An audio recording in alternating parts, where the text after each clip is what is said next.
हमारे विभिन्न ज्ञानवर्धक कार्यक्रम देखने के लिए आप हमें अभी सब्सक्राइब करें, बेल आइकन को प्रेस करें ताकि आप देख सकें हमारा कार्यक्रम सबसे पहले।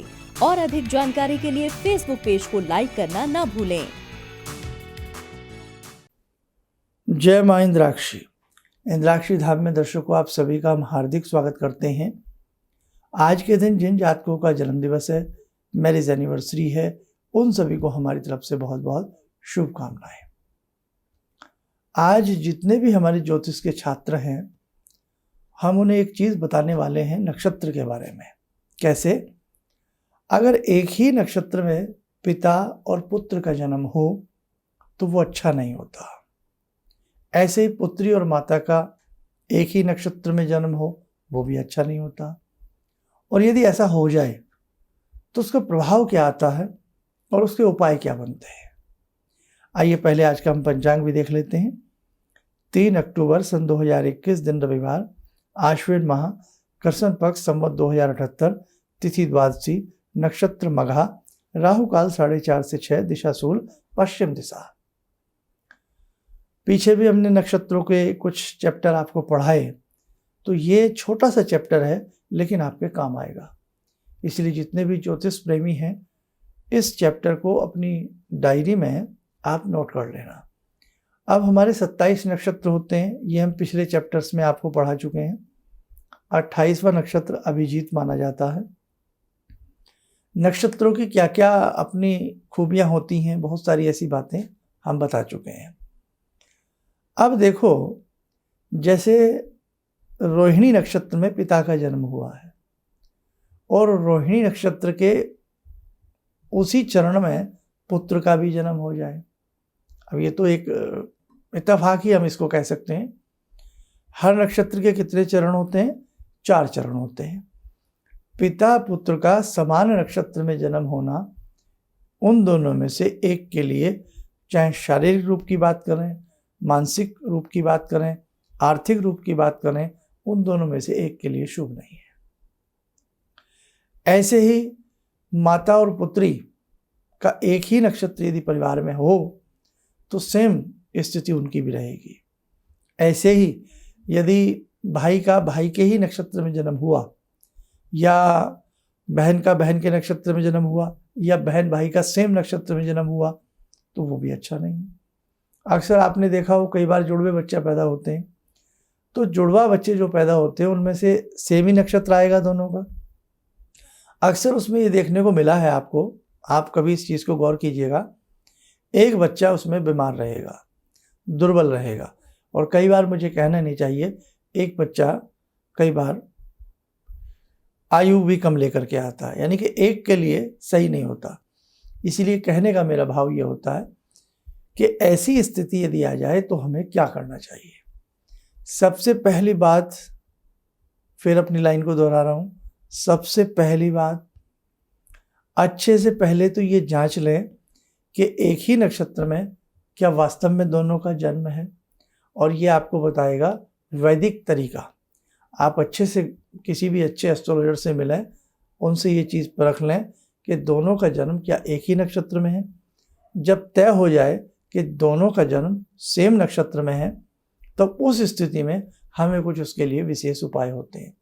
कई बार हम महामृत्युंजय मंत्र की राय देते हैं कि महामृत्युंजय मंत्र का अनुष्ठान इनके लिए किया जाए, ताकि उनके स्वास्थ्य के ऊपर भाई कोई ऐसी अशुभता ना आए, दोनों का स्वास्थ्य ही अच्छा बना रहे।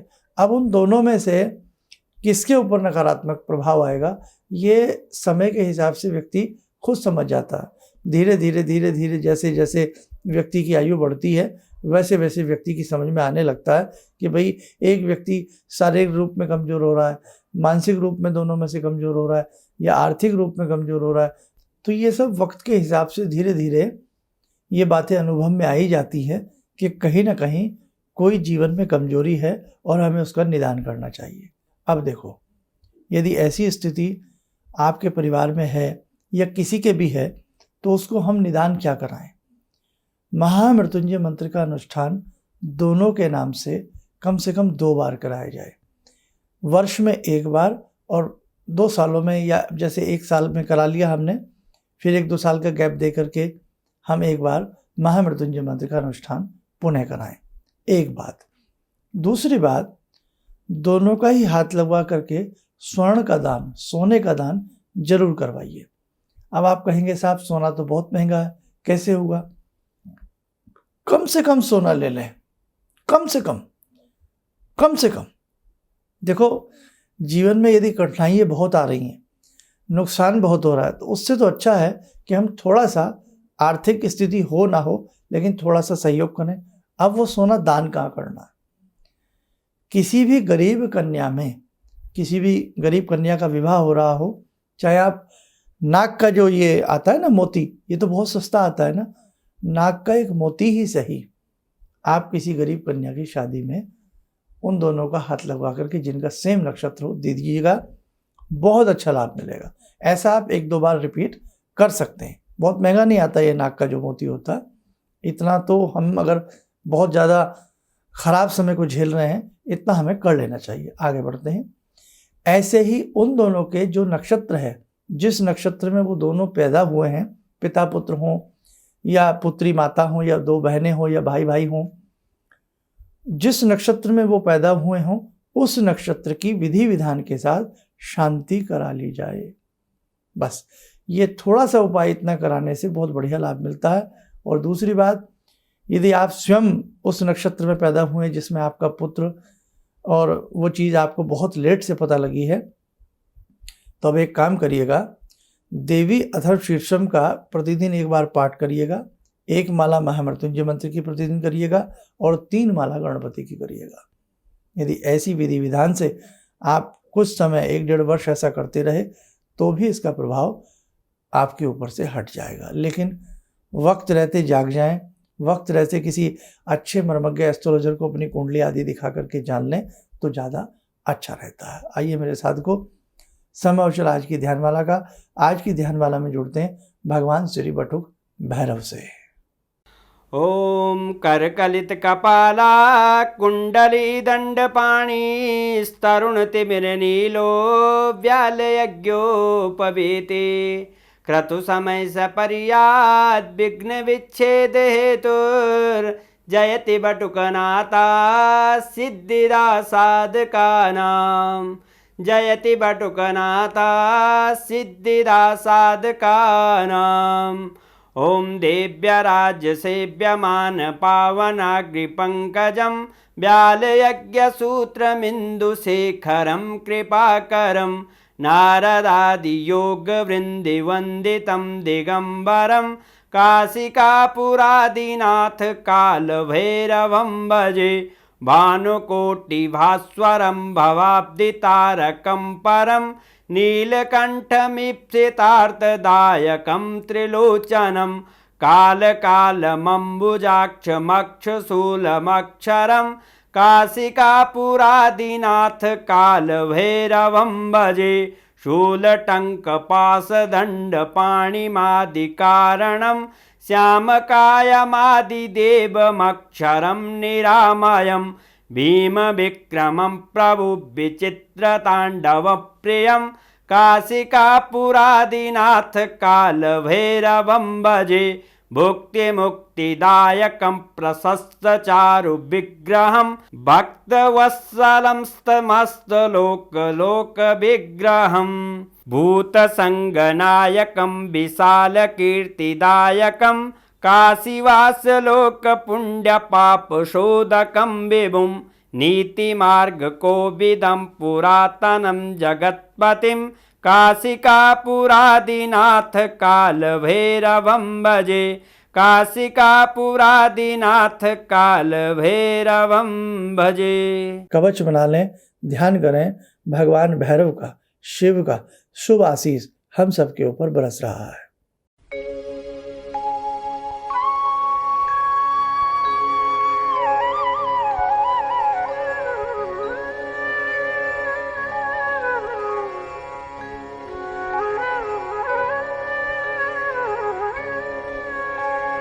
ओम बोलते हुए नेत्र खोलें, सामान्य हो जाएं। जिन जिन दर्शकों की, साधकों की जन्म पत्रिकाएं, वैदिक जन्म पत्रिकाएं हमारे संस्थान में बनने के लिए आई हुई हैं, थोड़ा ये पितृपक्ष जो चल रहा है इसकी वजह से हमने आपको भेजी नहीं है। नवरात्रि प्रारंभ हो जाएंगे 7 अक्टूबर से, हम आपको भेजना प्रारंभ कर देंगे। दूसरी बात, जैसे आज का ही हमारा सब्जेक्ट था सेम नक्षत्र का, इसके लिए अगर किसी के घर में ऐसा है तो मैं यही राय दूंगा, एक बार किसी मर्मज्ञ को अपनी कुंडली आदि दिखा ली जाए या हाथ की रेखाएं दिखा ली जाएं, ताकि इस समस्या से आप बाहर निकल सकें। दूसरा संदेश, इस नवरात्र में हमें कैसे पूजन करना है, उसका क्या विधि विधान है, आप हमारा नवरात्र विशेषांक जरूर देखिएगा। इन्हीं नवरात्रों में हमने आपसे कहा था कुछ आप लोगों से हम विशेष कराना चाहते हैं, तो हमने एक विशेष एपिसोड बनाया आप सबके लिए कि नवरात्रों में विशेष मंत्र की सिद्धि या आपके अनेकों संकट दूर करेगा यह विशेष मंत्र। उस कार्यक्रम को भी आप हमारे सब लोग मिलकर के जरूर देखिएगा। और सनातन धर्म के नाते इस प्रकार के जितने भी कार्यक्रम हम बनाते हैं उन्हें आप एक दूसरे को शेयर ज़रूर कीजिएगा। आप स्वस्थ रहें, सुखी रहें, इन्हीं शुभकामनाओं के साथ हम अपनी वाणी को विराम देते हैं। जय माँ इंद्राक्षी। गुरुजी, मैं गुवाहाटी से आई हूँ और मैंने टीवी में ही आपका प्रोग्राम देखा था जिसमें आपने मुझे मैंने सुना था, उसमें आपने हिरण्यहंस सूर्य को देखते हुए बताया था 3 माला करने के लिए। वो मैंने जब से शुरू किया